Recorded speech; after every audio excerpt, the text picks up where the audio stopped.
Donc je vous propose de prendre, on va prendre un quart d'heure, 20 minutes pour une discussion. D'abord, peut-être entre nous, que je peux démarrer. Vous étiez connu, je crois aussi à l'OIT comme le spécialiste de ce qu'on appelle les emplois verts ou le verdissement des emplois. Alors c'est une notion qui, encore aujourd'hui pour moi, est mystérieuse. Dans quelle mesure est-ce que c'est lié? C'est pas le retour à la campagne de tout le monde, j'imagine, tel que est-ce que vous pouvez nous en parler un petit peu de cette thématique des emplois verts? Oui, d'accord. J'étais jamais trop heureux de ce terme. C'était imposé un peu pour quelqu'un de plutôt cartésien. C'est difficile comme notion, les emplois verts. Mais il y a, si on le pense bien, il y a plusieurs possibilités. Il faut je crois que c'était clair de l'exposé d'Éloi Laurent, il faut qu'on commence à vivre avec nos moyens, avec les moyens de la Terre. Donc il faut que l'empreinte de l'activité économique soit moindre que la disponibilité des ressources renouvelables et à long terme sur Terre. Pour arriver à ça, il y a plusieurs possibilités. On peut essayer le découplage, comme l'a décrit Éloi, donc essayer de monter en efficacité d'usage de génération d'énergie, d'usage de ressources de production, pour réduire suffisamment cette empreinte sans toucher à la production. Ou l'autre, et ce sera peut-être intéressant de discuter de ça, ce serait la question, est-ce qu'il nous faut de la croissance? Est-ce que la croissance a du sens? Est-ce que la croissance est possible en futur? Et sinon, comment est-ce qu'on s'y prendrait? Les emplois verts sont en fait pour y arriver d'une façon ou d'une autre, pour réduire l'empreinte environnementale de l'activité économique, il faut qu'on arrive à réduire les émissions de gaz à effet de serre, il faut qu'on soit nettement plus efficace pour l'utilisation des matières premières, qu'on arrête de polluer et qu'on soit capable de restaurer la biodiversité et les systèmes naturels, et qu'on puisse s'adapter au changement climatique qui est déjà entamé. Et cette transition, elle requiert des qualifications et d'activités, un profil de travailleurs sans lesquels cette transition ne se fera pas. Un cas dramatique où comme le monde du travail peut contaminer, c'est l'accident récent au Brésil, Brumadinho, un nouveau barrage, c'est le deuxième en 3 ans, en 5 ans, qui s'est cassé et qui a pollué tout un bassin versant. Et à mon avis, c'est la démonstration comme à quel point les travailleurs qui auraient dû prévenir cet accident sont importants pour y parvenir. C'est vrai pour celui qui gère l'utilisation d'énergie de ce bâtiment, ou qui est un agriculteur qui arrive à produire sans épuiser le sol, sans réduire la biodiversité, sans émettre des gaz à effet de serre en outrance. Donc les emplois verts, c'est un des liens très directs entre le monde du travail et l'environnement. Et il faut absolument qu'on entende quels sont les perfils, les qualifications et les profils nécessaires à l'avenir pour réduire les impacts, et comment former ces gens et comment permettre qu'ils puissent en entreprise faire valoir leurs connaissances. Oui, juste un mot là-dessus. En fait, il y a 10 ans, exactement 10 ans, l'OIT et l'UNEP ont publié ensemble, conjointement, ce qui est un des premiers rapports social-écologiques qui ait été publié par les Nations Unies, qui était un rapport sur les emplois verts. Et à l'époque, on était dans la grande récession, puisque 2009, c'était la grande récession, donc une récession économique tout à fait considérable, qui a touché l'Union européenne plus encore que les États-Unis, alors qu'on pensait que c'était une crise américaine. Et l'idée, ça a été de dire, au fond, on est au début du XXIe siècle, on a deux crises jumelles. Il y a une crise sociale et une crise écologique. Il faut trouver un moyen de les traiter conjointement. Et la réponse qui a été apportée alors, c'est on est dans une récession qui était une récession keynésienne, donc on va avoir une réponse qui est la création d'emplois. Et en fait, le rapport OIT-UNEP sur les emplois verts il y a 10 ans, c'était ça. C'était de dire la réponse pour à la fois relancer l'économie sans dégrader l'environnement, c'est de créer des emplois verts.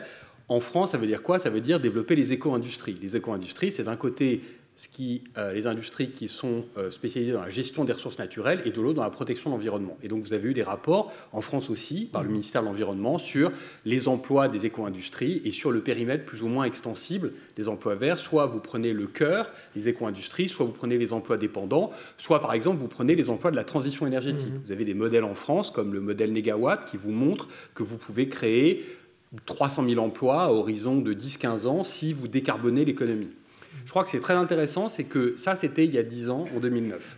Aujourd'hui, à mon avis, la nouvelle médiation entre le social et l'environnement, c'est plus tellement l'emploi, c'est la santé. Je crois que la grande médiation fondamentale entre le social et l'environnement, c'est la question de la santé. C'est ça qui fait le lien, en fait, fondamentalement, entre ces deux questions. Mais pour vous dire que cette problématique des emplois verts n'a pas disparu, parce que ce que propose Alexandria Ocasio-Cortez aujourd'hui dans le Green New Deal qu'elle a proposé il y a 15 jours à la Chambre des représentants aux États-Unis, c'est très exactement de créer des centaines de milliers d'emplois en décarbonant l'économie américaine.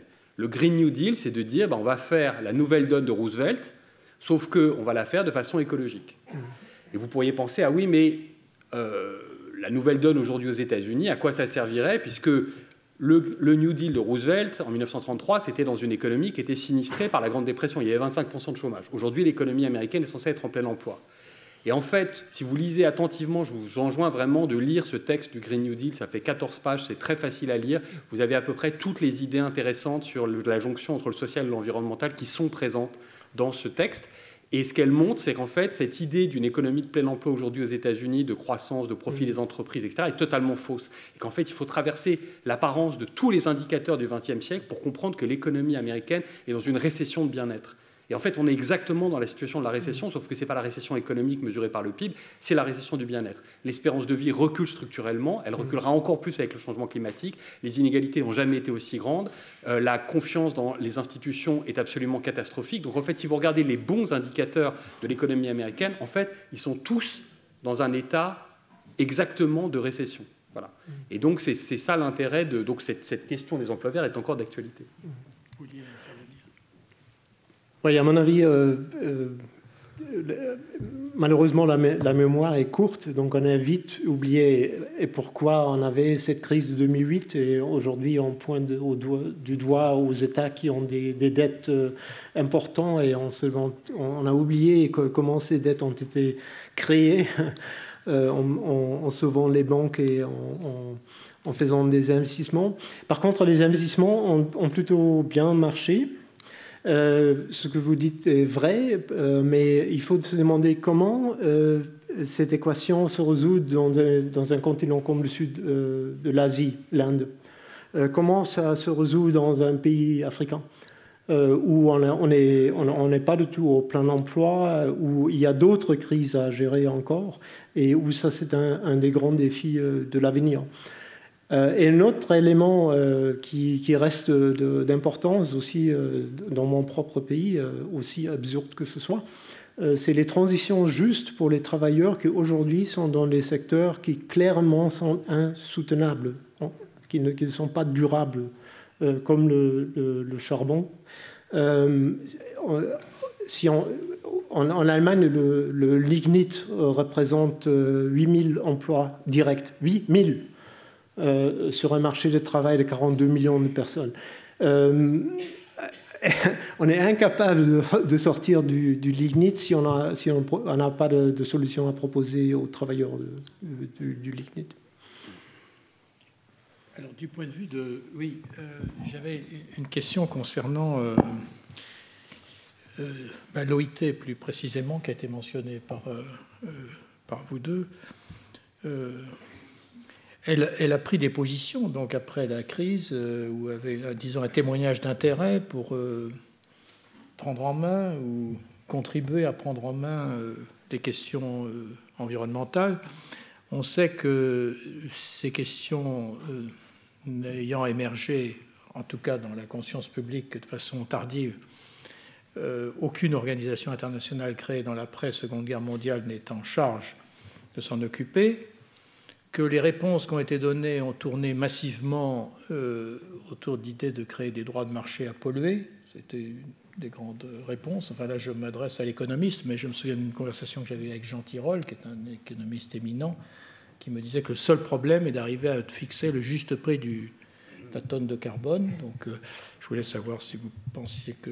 Parce qu'à ce moment-là, il faudrait se mettre à calculer tout de suite, quoi. Et quel dispositif institutionnel serait de nature à admettre des règles du jeu? Parce que là, il y a un parallèle avec les questions sociales, c'est-à-dire...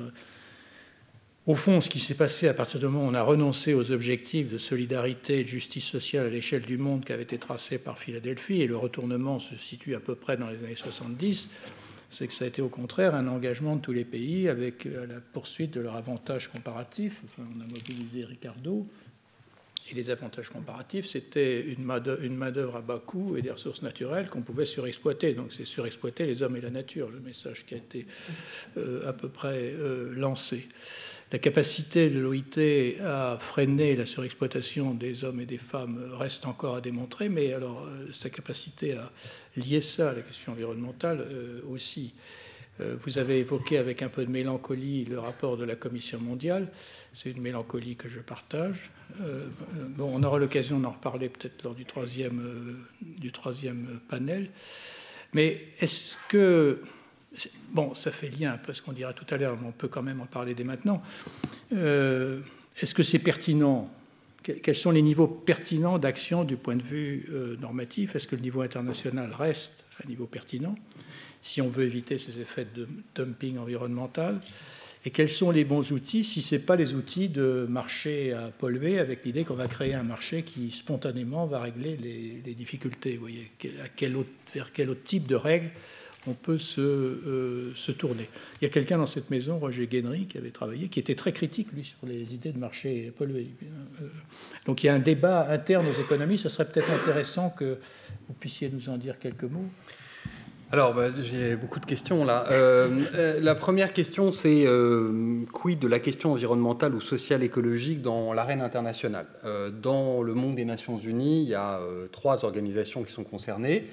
L'OIT, qui a fait ce rapport, qui était un rapport un peu inaugural et qui ensuite, à ma connaissance, n'a pas produit de travaux particulièrement marquants sur la question. Et en effet, j'ai été frappé de voir cette déclaration, enfin cette nouvelle charte du travail au XXIe siècle, et d'à peu près ne pas voir la question environnementale sur cette question, alors que je m'attendais vraiment à la trouver, en particulier sur la question de l'avenir de la protection sociale, puisque moi je travaille beaucoup sur la métamorphose de l'État-providence en État social-écologique, et dans la réinvention de la protection sociale au XXIe siècle comme protection contre les crises environnementales comme risques sociaux. Donc j'ai été un peu surpris de ne pas voir ça. La deuxième organisation, c'est l'UNEP. L'UNEP qui est le programme des Nations Unies en charge des questions environnementales officiellement, qui s'intéresse beaucoup aux questions du climat et à l'état des écosystèmes, avec assez peu de liens vers les questions sociales. Pour moi, l'organisation qui travaille le plus dans la connexion sociale et environnementale, c'est l'OMS. C'est-à-dire que l'OMS, et notamment le fait que l'OMS a mis en avant la question de la santé environnementale de façon très nette au cours des dernières années, et quand vous voyez le travail d'une revue comme The Lancet, qui a lancé des commissions de travail sur cette articulation entre santé et environnement, sur la question des co-bénéfices apportés par les politiques environnementales en termes de bien-être, en termes de soutenabilité, c'est vraiment là que se situe l'activité. Puis il y a une autre organisation qui est en dehors du cadre onusien, qui est l'OCDE, qui produit énormément de choses sur les questions environnementales, mais là, beaucoup plus du point de vue de la croissance verte, et donc de l'ancien paradigme du XXe siècle, dans lequel on essaie désespérément de faire rentrer la question environnementale, ce qui, à mon avis, est une impasse, mais il y a un conflit au sein de l'OCDE entre le XXe siècle et le XXIe siècle. Espérons qu'il soit remporté par le XXIe siècle. La deuxième question, c'est de savoir quels instruments économiques on peut utiliser, etc., cette phrase de Tirole est intéressante. Le juste prix du carbone. Est-ce que je pense qu'il faut donner un prix au CO2 ? Oui, je pense qu'il faut tout à fait donner un prix au CO2. Simplement, il y a plein de moyens de le faire. La réglementation, ce que les Américains appellent le command and control, c'est-à-dire les normes et les standards, c'est une façon de donner un prix, en réalité, puisqu'il faut ajuster les outils de production ou les biens à des normes et c'est coûteux. Donc c'est une façon de donner un prix. La question de la taxation pigouvienne, de Cécile Pigou, c'est une autre façon de donner un prix. Tout le débat sur les gilets jaunes, au cas où ça vous aurait échappé, on a un petit problème en France. Ça fait 3 mois qu'on a des émeutes dans les rues le samedi. Et donc les gilets jaunes, en fait, c'est parti du fait que la fiscalité carbone, qui a été introduite dans le système fiscal français il y a environ 5 ans, l'a été sans aucune forme de compensation sociale et qu'évidemment, ça fait augmenter les inégalités puisque le budget énergétique est beaucoup plus fort pour les plus pauvres que pour les plus riches. Et donc, en 2009, donc là aussi il y a 10 ans, on avait une taxe carbone en France qui a été retoquée par le Conseil constitutionnel qui prévoyait des compensations sociales pour les 3 premiers déciles de la distribution des revenus sur la base du revenu et du fait qu'on habite les zones urbaines ou les zones rurales. Et figurez-vous que la taxe carbone de 2009 redistribuait de l'argent aux 3 premiers déciles des Français, ce qui est exactement les gilets jaunes aujourd'hui. Et que ça a été retoqué par le Conseil constitutionnel, bon, on ne va pas rentrer dans le détail. Alors, il y a beaucoup à dire sur le Conseil constitutionnel. Oui, alors les économistes, n'en doute pas, les économistes ont déduit de cette décision de 2009, c'était en plus méchant parce que c'était le dernier jour de 2009, donc tout le monde pensait que ça allait passer. Je crois que la décision est du genre le 31 décembre 2009, parce que c'est vraiment cruel. Et donc les économistes ont déduit que le Conseil constitutionnel ne comprenait rien à l'économie. Moi, je me souviens d'avoir été dans les conférences, on disait le Conseil constitutionnel ne comprend rien parce qu'il a censuré la taxe carbone sur la base de l'égalité des citoyens devant la charge publique. Or, il y a en Europe d'un côté un marché du carbone, comme le disait Alain Supiot, et de l'autre des taxes carbone qui ne taxent pas les mêmes émissions. Et donc, c'est normal d'avoir des entreprises exemptées parce qu'elles font partie du marché du carbone. En réalité, ce n'est pas pour ça que le Conseil constitutionnel a censuré. Il a censuré parce que les exemptions ne sont pas justifiées au but recherché. Et donc, si on réintroduisait, puisqu'il en est question en ce moment en France, une fiscalité carbone qui soit juste socialement, ce sera peut-être une des issues du grand débat national, eh bien, il est possible que le Conseil constitutionnel l'accepte au nom du fait que les compensations sociales sont justifiées par le but poursuivi, qui est précisément de faire une fiscalité carbone qui soit efficace. Donc, l'instrument de la taxation pigouvienne, et puis le 4e instrument, qui sont les marchés de droits à polluer, qui ont été donc conçus initialement par Ronald Coase dans les années 60. Et donc, en Europe, on a ce marché du carbone, l'EU-ETS, qui a été créé à la suite du protocole de Kyoto en 2005 et qui marche extrêmement mal, et notamment parce qu'on ne contrôle pas du tout le prix, il n'y a pas de plancher, et donc ce qui fait qu'on a un prix en fait, du CO2 qui est en permanence victime de toutes sortes d'accidents, et donc ça marche très très mal. Mais donc la question, pour faire court, oui, il faut un prix du carbone, mais tout le point de la phrase, l'adjectif qui m'intéresse dans la phrase de Tirole, c'est juste. C'est peut-être moi qui l'ai rajouté. Le juste prix du carbone, c'est ça la question, c'est juste. Et juste, ça peut être entendu par un économisme étroit qui serait efficace, correct, ou juste au sens juste socialement. Et toute la question, c'est quel est le prix socialement juste du carbone. Et là, on est dans des choses très compliquées, parce qu'il faut des prix qui soient justes au niveau intragénérationnel, au niveau intergénérationnel. Et donc, évidemment, là, on est dans des débats qui deviennent passionnants, mais c'est beaucoup plus compliqué que simplement l'idée que le marché du carbone va régler le problème. Oui, si je peux ajouter quelque chose. Le prix juste, je crois qu'il y a beaucoup à faire pour tourner la réduction des émissions. On peut en faire un outil d'inclusion sociale. En France, moi j'habitais vis-à-vis un terrain qui est devenu un HLM. Et quand il était construit, c'était d'office qu'il était extrêmement bien isolé et qu'il avait des panneaux solaires dessus qui dans le village n'étaient pas courants à l'époque parce que c'était une réglementation de la construction en France que tout bâtiment nouveau HLM va être construit aussi. Si on se rend compte que 10% des frais des familles pauvres en France et ailleurs sont pour le seul chauffage, proposer un logement très très économique en consommation d'énergie est une mesure formidable de redresser les équilibres. Si on pense aussi transport public, et pour les frais l'alimentation. Si il y aurait des moyens de compensation qui pourraient tourner à un juste prix, à un instrument d'inclusion. Et c'est un débat qui est déclenché. Même l'OCDE a accepté finalement que revoir les subventions qui sont aujourd'hui données pour le secteur automobile, énergie et autres. Si on veut revoir alimentation, parfois dans beaucoup de pays africains, il y a des subventions à l'alimentation.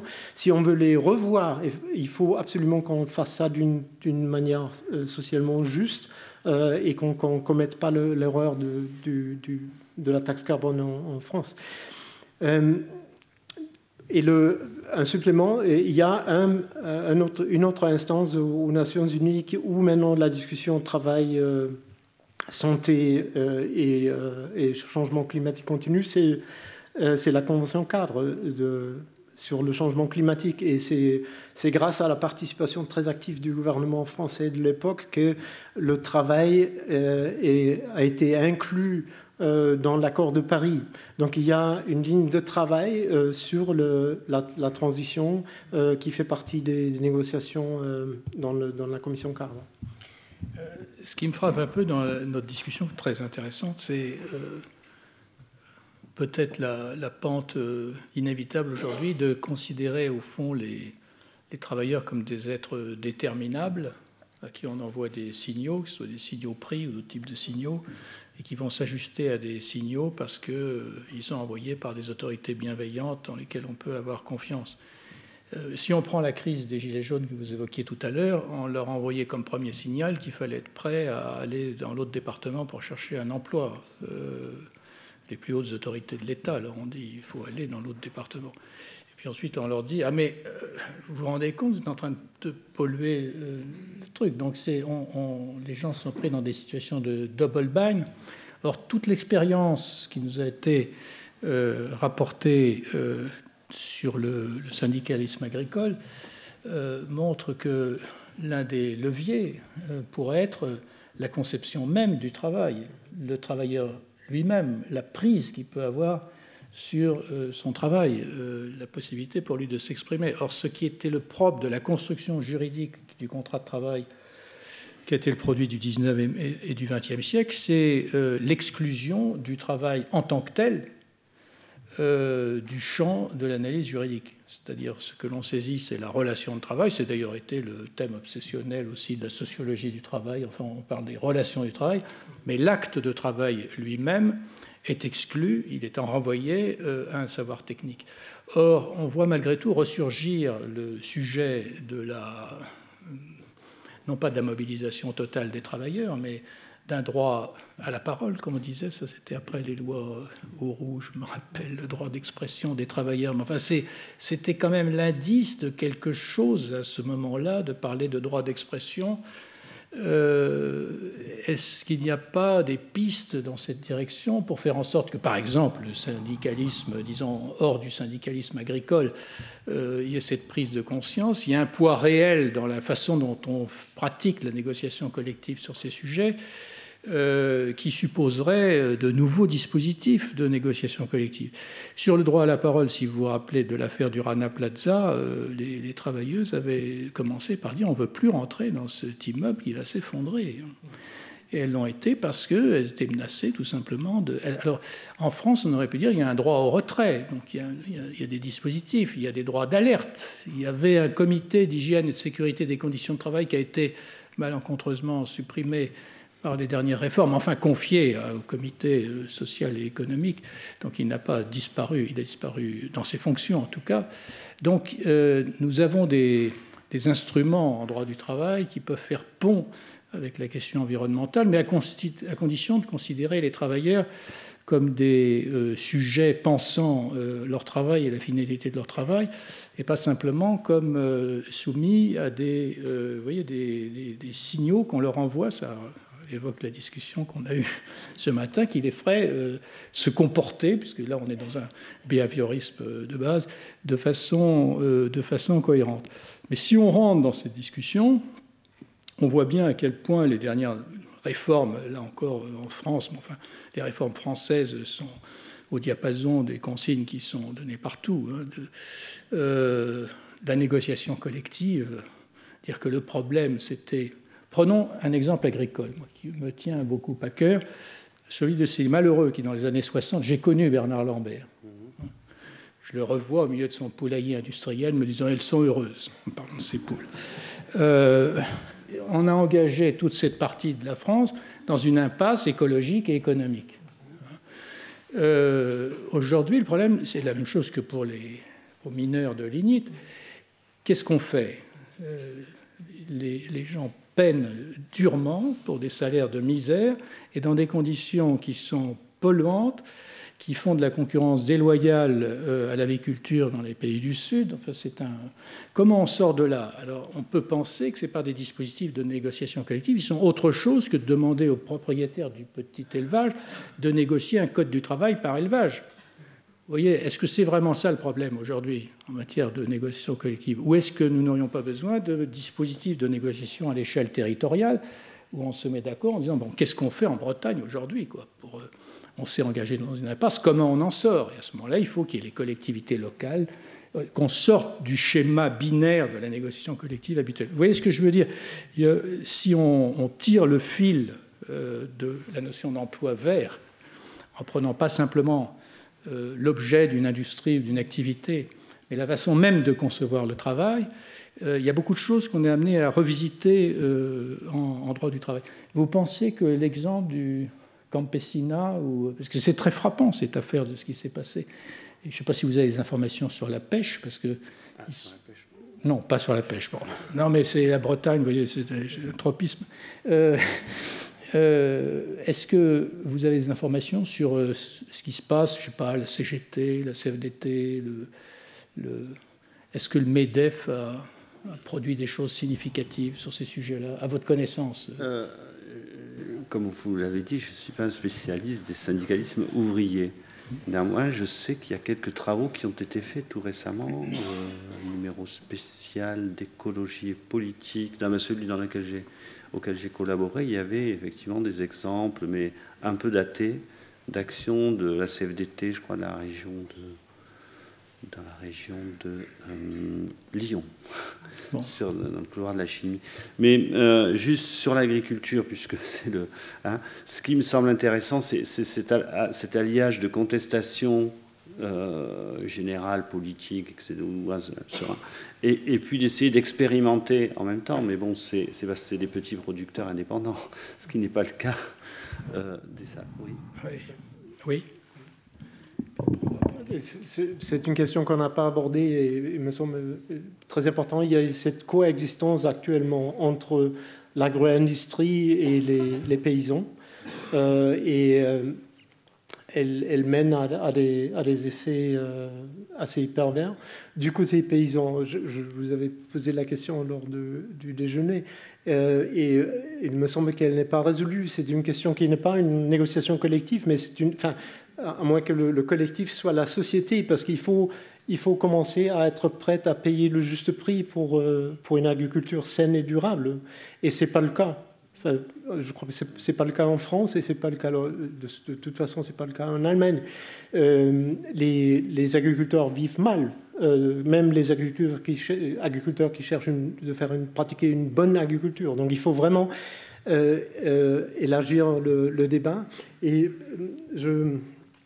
je profite pour un commentaire sur les pays du Sud. Il était question de la Chine et de la Chine gourmande, etc. On pointe du doigt au Brésil quand il y a le déboisement, la